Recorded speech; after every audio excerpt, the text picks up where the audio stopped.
The first time my wife's young assistant spoke out of turn to provoke me. I gestured for my bodyguards to drag him out. Charlotte, my wife, soothed me in her soft voice. He's just a kid who doesn't know any better. Let's just let it go. I patted the back of her hand. I know. Young people make mistakes. But they need a lesson, something to drive the point home.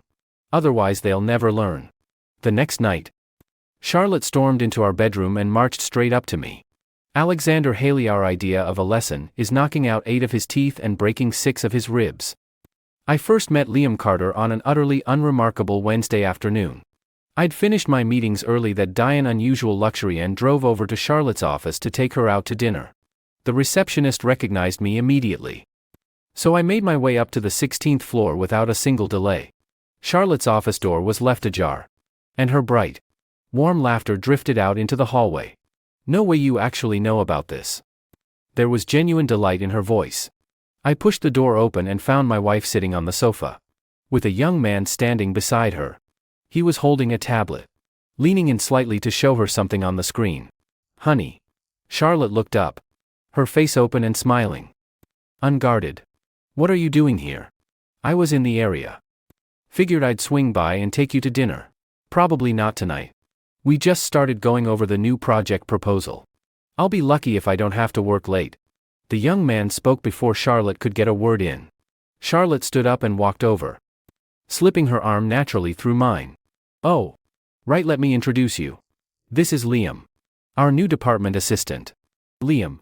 This is my husband, Alexander Hale. Liam bowed his head respectfully. Good to meet you, Mr. Hale. Ms. Hale speaks of you often. I let my gaze settle on him properly for the first time since walking in. Tall, lean, fair-skinned, with thin wire-rimmed glasses that gave him a bookish air. He wore a polished, professional smile as he greeted me. His demeanor poised and self-assured, flawless. On the surface, who the hell do you think you are? Telling me I can't take my own wife out to dinner. His attitude might have been impeccable, but I had no intention of humoring him. Caught off guard by my blunt, harsh words, Liam froze. His face flushed, embarrassment creeping up his neck. I didn't mean. All right. That's enough. Charlotte stepped in quickly to defuse the tension. It's so rare for my husband to have time to pick me up. We can go over the proposal tomorrow. Wrap up your notes and you can head out early. After speaking to Liam, she tugged me toward the door, chattering as we walked. In the split second before she pulled the door shut behind us, I caught a glimpse of Liam. He hadn't moved. He was standing right where we'd left him, staring after me, his eyes sharp with anger and open resentment. Later, I learned Liam was an alumnus of Charlotte's alma mater, a recent graduate. He'd impressed her with a polished resume and a strong interview, so she'd hired him straight into the marketing department. Yet in just 6 months, this greenhorn had clawed his way from intern up to the 16th floor. I'd heard Charlotte mention him now and then. The new kid's sharp, really driven. Liam helped me lock down that impossible client today. I never said much. I knew Charlotte. She'd grown up wealthy, an only child. And she'd always had a blind spot when it came to other people's motives. To her, someone like Liam was just a promising junior who deserved a leg up. But after meeting him that day, I knew better. There was ambition in his eyes, raw, hungry ambition. He was not the harmless, hard-working kid he pretended to be. Once I'd made up my mind about him, I knew I needed to nip whatever dangerous ideas he was brewing in the bud before they could take root. What I didn't expect was for that idiot Liam to come at me first, before I'd even had a chance to get rid of him. It happened a few days later, at a private party held in one of my exclusive clubs. Most of the guests were mutual friends of ours. Charlotte was already greeting guests when I arrived, with Liam hovering a short distance away at her side.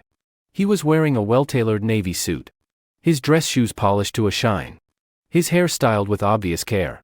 I caught a glint of metal peeking out from his new season cufflinks from a luxury brand, the kind that retail for well into 5 figures.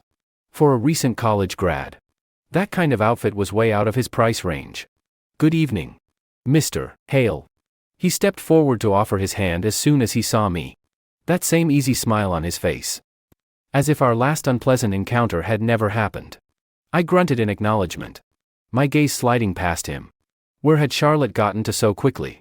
Ms. Hale stepped away to the restroom. She said with so many guests here tonight. She wanted me to help keep things running smoothly. I waved a hand dismissively. My face impassive. Go on. Then. Get back to it. But Liam had no intention of leaving. He picked up a glass of champagne and sauntered over to stand beside me, leaning in just enough that only I could hear him. What do you think of my outfit tonight, Mr. Hale? I ignored him and found a seat. He chuckled to himself and followed. This whole expensive getup. It was supposed to be a gift from Ms. Hale to you. She saw what I was wearing tonight and said it was too plain. So she let me borrow it. I'm supposed to give it back after the party. With our friends filing in one after another. I couldn't make a scene. I kept my voice low. My temper held on a tight leash. I'm not like you. I don't wear clothes someone else has already put on the filthy. Take it off later. Have the staff cut it up and make some coats for the dogs. Even the things I didn't want. I had no intention of letting him keep. His face turned first red, then green with rage. His eyes blazing.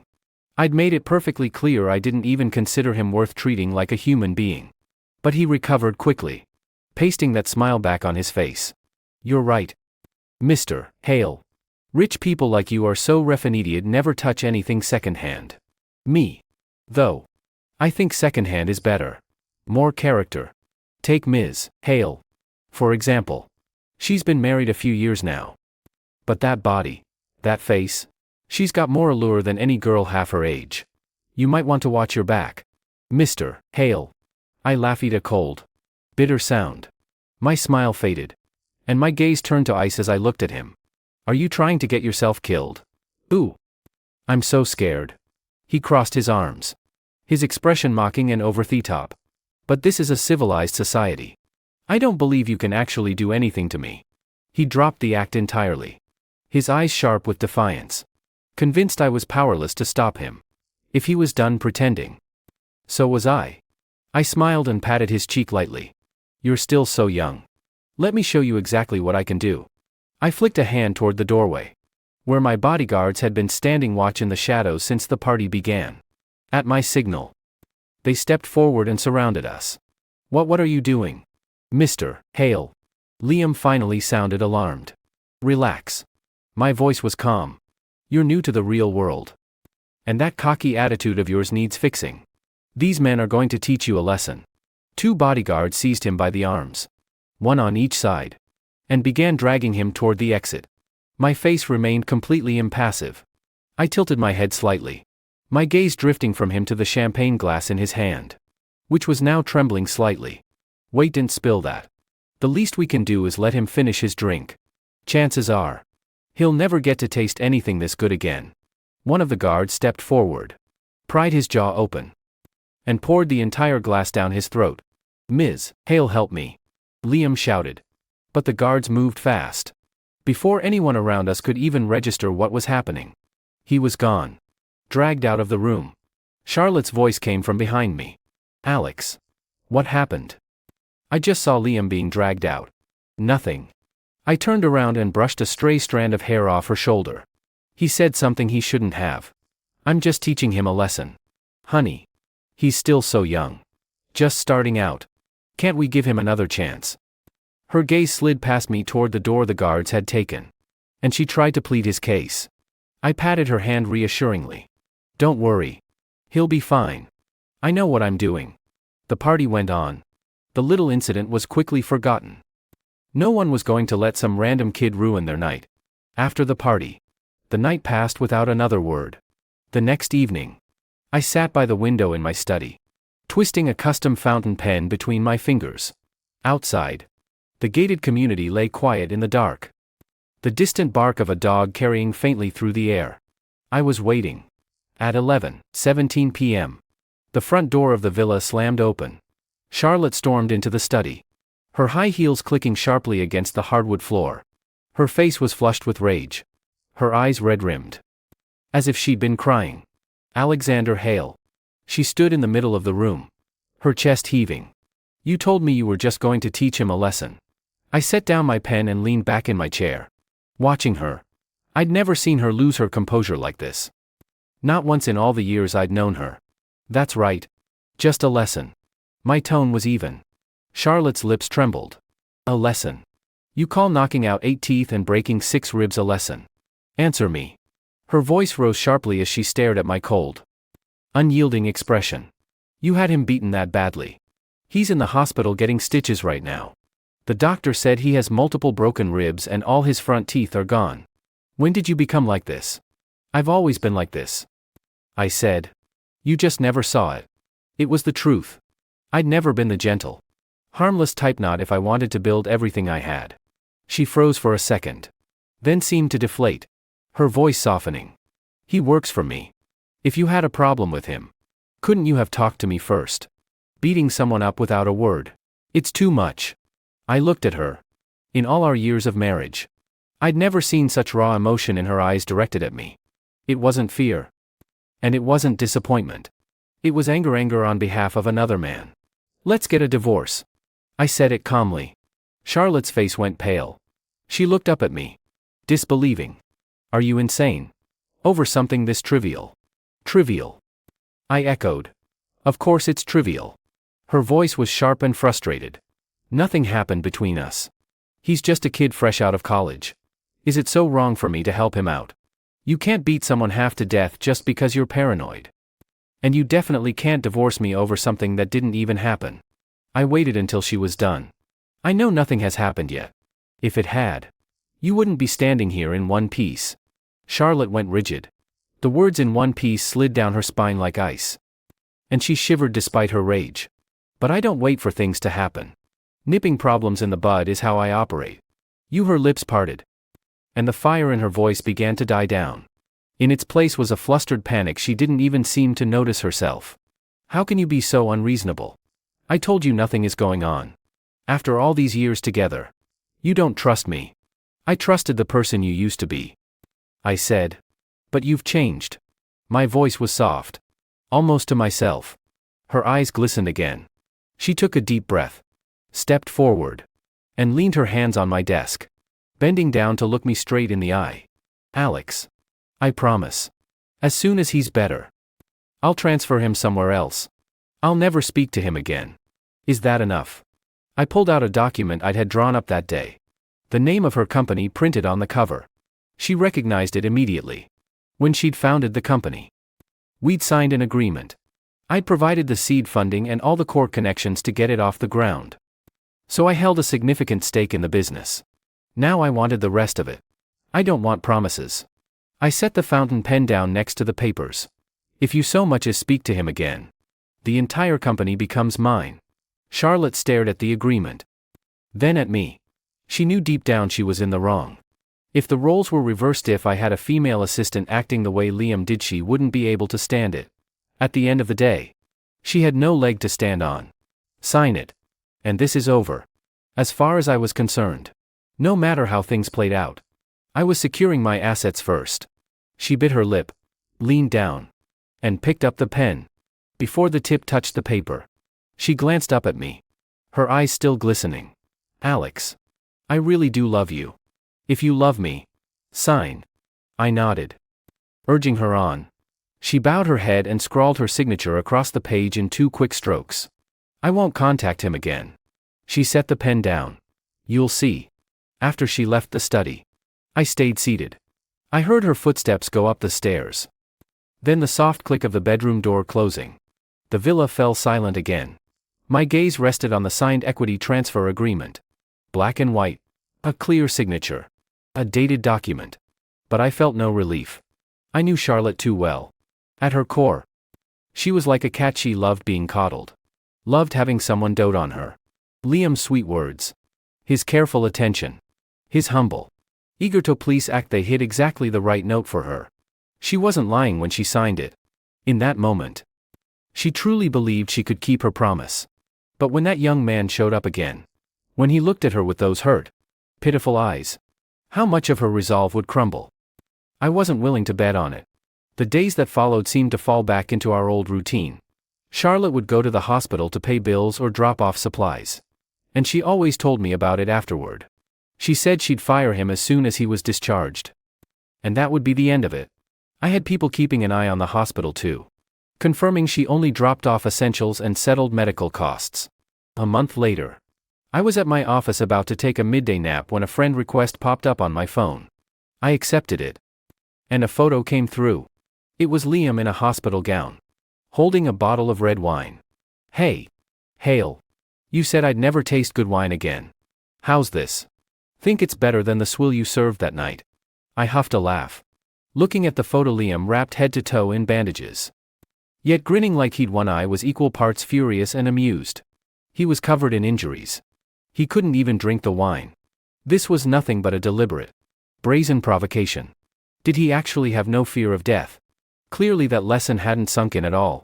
I put my phone away, gathered my bodyguards without a moment's delay, and headed straight for the hospital. I walked right into his private room. When he saw us, Liam didn't even look surprised. It was as if he'd been waiting for us. "Took you long enough. But I wouldn't do anything stupid if I were you." Ms. Hale went to pay the bill. "She'll be back any minute. Aren't you getting discharged today?" "I came to pick you up."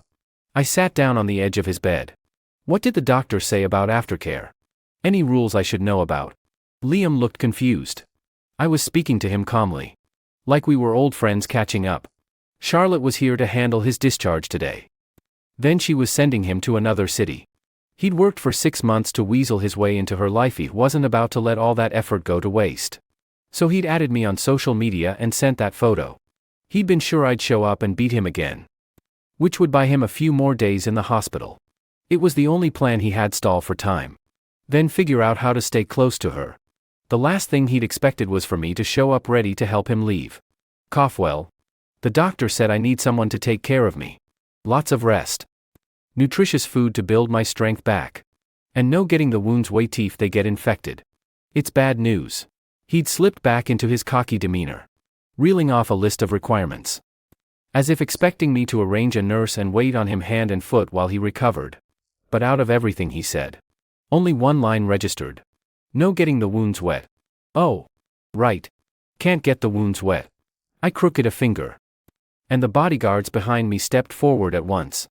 "Throw him in the ocean." Then, Liam froze, then started screaming for help. One of the guards reacted fast. Pulled off his sock, stuffed it in Liam's mouth, then bound him up like a hog and hauled him out to the car. I stayed seated, waiting for Charlotte to return. It wasn't long before she walked in, holding her hospital paperwork. "All set. We can head." She stopped short when she saw me, then scanned the room. When she realized Liam was gone, her face drained of color. Where is he?" "Who?" "Liam." Her voice was tight. "Oh, him."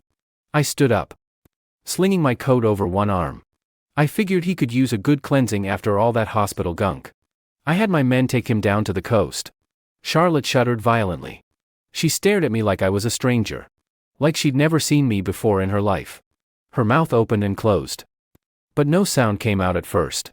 Finally, she whispered, "What did you just say?" "Threw him in the ocean. To clean him up." She stumbled back a step. She'd been there when the doctor gave the aftercare instructions. She knew this could kill him. "Honey, stop joking. He'll die out there." I said nothing. "Alexander, tell me where you left him." She lunged forward and grabbed my sleeve. "Are you insane? This is a human life we're talking about." I looked down at her fingers, white-knuckled where they gripped my sleeve. She was terrified. Not the vague panic of a boss whose employee had gone missing. This was primal, instinctive terror, the kind that makes your body move before your brain catches up. The kind of panic that makes you drop everything, no matter where you are, to drag someone you care about out of danger. When I still didn't speak, she grew more desperate. "Tell me where he is. Name your price. I'll agree to anything." I lifted my eyes to hers. In that moment, I realized with perfect clarity that she was no longer the girl who'd loved me with her whole heart. No longer the woman who'd video call me every night we were apart just to say she missed me. Divorce.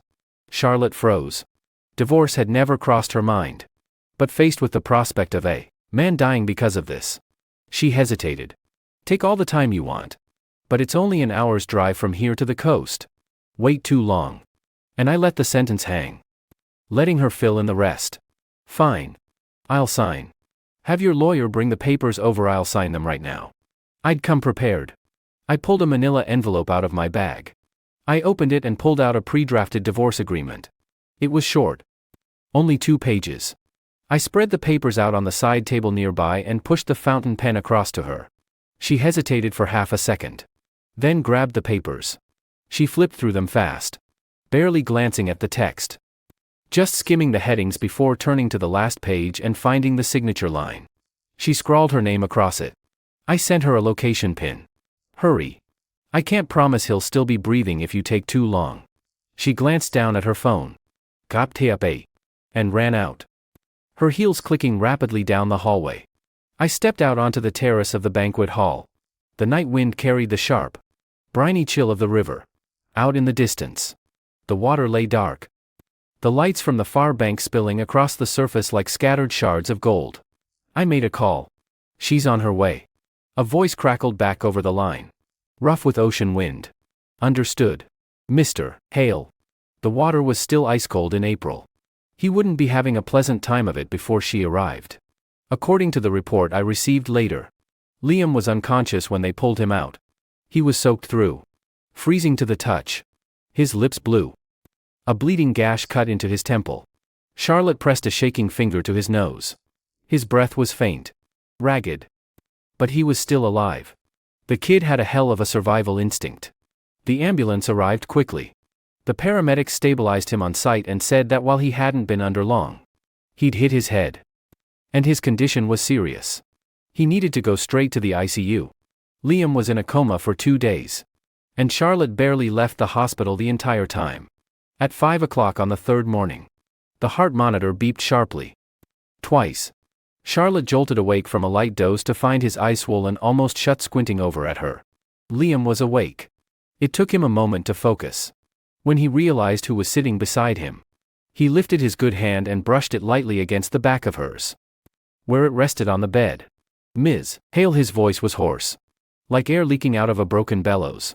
Did you stay with me this whole time? Charlotte didn't answer. She just reached over and pressed the call button for the nurse. The doctor came in and ran a series of tests. Then said he was out of immediate danger but would need to stay under observation. After the doctor left, Liam turned his head to look at her again. His eyes soft and glistening. There was fear in that look. And weakness. And relief at having survived. But there was also something else, something well hidden. A quiet, smug satisfaction. She hadn't left. She'd pulled him out of the ocean. And she'd stayed by his side for 2 whole days and nights. What did that mean? It meant he mattered to her. More than her own husband. Even. He'd been right to bet on her. He tried to take a deep breath and couldn't. His lungs felt like they were filled with lead. But he couldn't help smiling. The smile pulled at the injuries in his chest and set off a brutal coughing fit. His whole upper body shook with the force of it. Tears streaming down his face. And the heart monitor next to his bed beeped sharply in alarm. Charlotte poured him a glass of warm water and held it out. What are you smiling at? You're in no state to be laughing. He took the glass. I just thought. He coughed again. His voice rough and weak. It's so good to see you. I thought I'd never see you again. Charlotte lowered her eyes and dabbed the water off his face with a tissue. Stop talking. Rest. Ms. Hale. He said her name softly. No trace of his usual cockiness. His tone so earnest it bordered on humble. You saved my life. Charlotte said nothing. You know. He stared up at the ceiling. His voice soft. Like he was recounting some painful old memory. I grew up without parents. Lived with relatives. Worked my way through school. Ever since I started working, I've been all alone. He turned his head to look at her. His eyes glistening. You're the first person who's ever been genuinely kind to me. He reached out and wrapped his fingers around her wrist. His hand was still shaking fresh back from the brink of death. His knuckles ice cold. Yet his palm burned with fever. Ms. Hale. His voice dropped to a whisper. Tonight. Can you stay? Charlotte stared at his hand wrapped around her wrist. Silent for a long time. The heart monitor by the bed flickered with green light. Down the hall, a nurse's cart rumbled past. She pulled her hand away. I'm glad you're awake, she said. Her voice steady. Now that you're okay, I can stop worrying. I should go home. He froze. She stood up. Pushed the chair back against the wall. and slid the glass of warm water closer to him on the nightstand, so he could reach it easier. Her movements were calm, methodical, like she was wrapping up a routine task. I'm relieved you're all right. I'll arrange for a caregiver to look after you.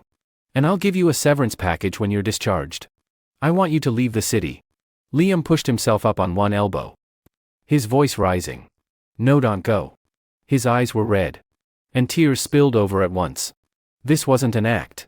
This was raw, furious frustration. He'd cheated death twice, come within inches of losing everything. There was no way he was backing down now. Not when he was so close. No way in hell. You can't leave.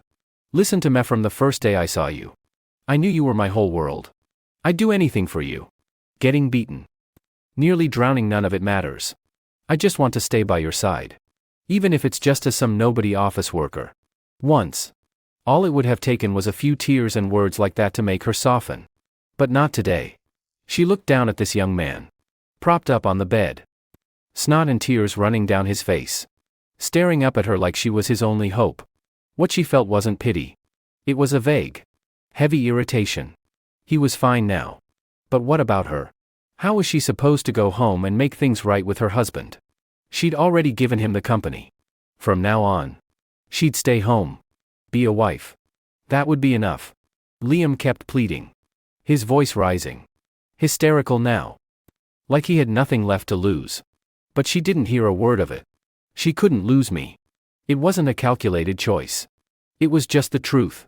Her mind made up. She didn't hesitate. She told him to get well soon. Then turned and walked out of the hospital room without looking back. The second the door clicked shut behind her, Liam's sobs cut off instantly. He sat on the bed for a long time. Then ripped the 4 out of the back of his hand. A bead of blood welled up where the needle had been. He stared at it for a second. Then wiped it away on the sheets. His face blank. 2 months. 2 months of careful, relentless work. The coffee and breakfasts every morning. The late nights driving her home after overtime. The chance encounters in the lobby. The night she'd craved crawfish. And he'd run to 6 different restaurants at 2 a.m. to bring her 6 pounds of every flavor. 2 months of memorizing every glance, every expression, every offhand comment she made. Then casually bringing them up later to make her think he just got her. 2 months climbing from a nobody intern to someone people said carried almost as much weight as she did. And now, after all the injuries, after cheating death twice, she was telling him to never see her again. He twisted his head to look out the window. The sky was already lightening at the edges, pale gray bleeding into dark. He stared out at the dawn, his fingers curling into the blood-stained sheet until his knuckles turned white and creaked. He'd paid such a high price, and he had nothing to show for it. No, he hadn't lost yet. Alexander Halyuri going to pay for this. Charlotte, I am going to take everything I deserve from you. Oh, north the drive home. Charlotte played old songs we'd listened to together. Years ago. She tapped her fingers lightly on the steering wheel, trying to chase the smell of hospital disinfectant out of her nose. She couldn't wait to see me. She wanted to say she was sorry. That this time she really got it. She wanted to tell me she knew she'd been stupid these past 6 months. And that man would never be part of our lives again. She pressed the speed dial for my number. It went straight to dial tone. She pressed it again. Same thing. The iron gates of the villa stood silent in the early morning light. She pulled up to the sensor and waited 3 seconds. The gate that used to swing open automatically when she was still 5 meters away didn't move an inch. She honked the horn. No one came. She got out of the car and walked to the intercom, pressing the call button 3 times. Finally, a voice came through Arthur, the longtime butler. Ms. Hale. Arthur sounded hesitant. Ms. Hale. She slammed a palm against the gate. It had only been a few days. And already he'd stopped calling her madam. Open the gate right now. Let me in. Arthur passed a manila envelope through the slot in the gate. Charlotte took it and opened it. There were 2 documents inside. The first was a finalized divorce decree. The second was the company transfer, our agreement, stamped with her company's official seal, already legally binding. Arthur. What is this? Her own voice sounded shaky to her ears. Madam, the old butler wouldn't meet her eyes. Mr. Hale's instructions were clear. You're a guest now. Guests don't have free access to the house. A guest. Charlotte's voice rose, sharp with disbelief. What do you mean? A guest. This is my home. She pushed past Arthur and rushed to the gate, wrapping her hands around the cold iron bars and shaking them as hard as she could. The gate didn't budge. The ornate leaf carvings bit into her palms. Alexander. Come out here. Let me in. Alexander. The automatic sprinklers hissed across the lawn. The floor-to-ceiling windows at the front of the house were drawn. Curtains still and closed. The master bedroom window on the second floor was shut tight. The room we'd shared for 7 years. The sound of her fists hitting the gate echoed through the quiet neighborhood. Arthur stood in front of her. He said. Arthur hesitated. Mr. Hale wanted me to tell you the equity transfer is final. He's taken over the company. I don't want the company. Charlotte turned to him. Tears finally spilling over. I want him. Go tell him I want to see him. I don't care about anything else. Just let me see him one time. Madam. Mr. Hale said he won't see you. You should go home. If you push him too far, things will only get worse for you. Charlotte lowered her hands. Her palms were red and raw from hitting the gate. She stood there, staring through the bars at the house. The whole villa glowed in the early morning sun, like a dream she could never go back to. She stood there for a long time. Finally, she turned and walked away, her shoulders hunched. That afternoon, I got a call at my office. It was the front desk, and there was shouting and commotion in the background. Mr. Hale. The receptionist sounded frantic. There's a man causing a scene in the lobby. He says we owe him back pay. Says he won't leave until he sees Ms. Hale. What should we do? Have security bring him up to my office. Clearly Liam had no idea Charlotte's company was mine now. 15 minutes later, 2 security guards hauled Liam into my office. The second he crossed the threshold, he wrenched free of their grip and straightened his askew collar. Even as they shoved him forward, he snapped over his shoulder. Get off me. I can walk myself. He took 2 steps toward my desk. His head was still wrapped in bandages, the fresh scab on his temple peeking out from under the gauze. There was a dark bruise across his cheekbone. And he walked with a limp, but he carried himself with all the swagger in the world. He slammed a palm down on my desk. Alexander Hale. What are you doing here? Where's Charlotte? Bring her out. And where's my pay? You still owe me for last month. I glanced up at him briefly, then went back to my paperwork. I'm telling you, if you don't pay me what you owe me today, I'm going straight to the press the second I walk out that door. Greedy billionaire stiffing his employees out of their hard-earned money. A company this big can't even scrounge up $8,000 a month. He limped over to the sofa, threw himself down into the armchair, propped one leg over the other, and stared up at the ceiling. I ignored him. I was waiting for a report. I'd been the one who'd ordered his pay stopped. He'd been her assistant for months. Charlotte must have showered him with gifts. And guys like him were always in it for the money, always skimming a little off the top. I was going to make him give every last cent back. I could throw my money in the ocean for all I cared. But I wasn't going to let a leech like him profit off me. There were 3 knocks at the door. My assistant walked in and set a folder down on my desk. I opened the folder. The report was thin. Only 1 page. My face stayed neutral as I read the first line. But by the third, my brow had furrowed. Liam saw the change in my expression and smirked, looking into me. You're barking up the wrong tree, Mr. Hale. I read the whole page, then closed the folder. In his 6 months at the company, he'd made $4,000 a month during his 2-month internship. Then $8,000 after he was hired full-time. Not a cent more. His work record was impeccable. No tardiness. No early departures. No client complaints. No embezzlement. No kickbacks. He'd never even accepted a single personal gift from Charlotte. Judging by the report alone, he was a model employee. I looked up at the young man across from me, bandaged head, limp, yet still brimming with arrogance. What the hell do you want? There was no anger in my voice, just genuine curiosity. And don't tell me it's true love. He sat there with his leg crossed, tilting his head as he turned my question over in his mind. Then he scoffed and gave me a look of open contempt. You think I'm like every other schmuck, happy with a few gifts and a little extra cash on the side? He dropped his leg and leaned forward, resting his elbows on his knees. It's a persona. You get it. The hardworking, obedient, Idealistic young kid who doesn't care about money. I had to be that for her, pure. Talented. Above all that material stuff. You think accepting gifts is hard. Refusing them. That's the real work. My eyes narrowed. He tapped his temple with a bandaged finger. I want everything. All of it. I don't want gifts or kickbacks. I just want her. Won't here. Everything you own, including that fancy chair you're sitting in, will be mine sooner or later. I don't want crumbs. I want the whole pie. He dropped the act entirely. That bright smile. That humble demeanor. That perfect sense of propriety, all of it had been a performance. From the very beginning.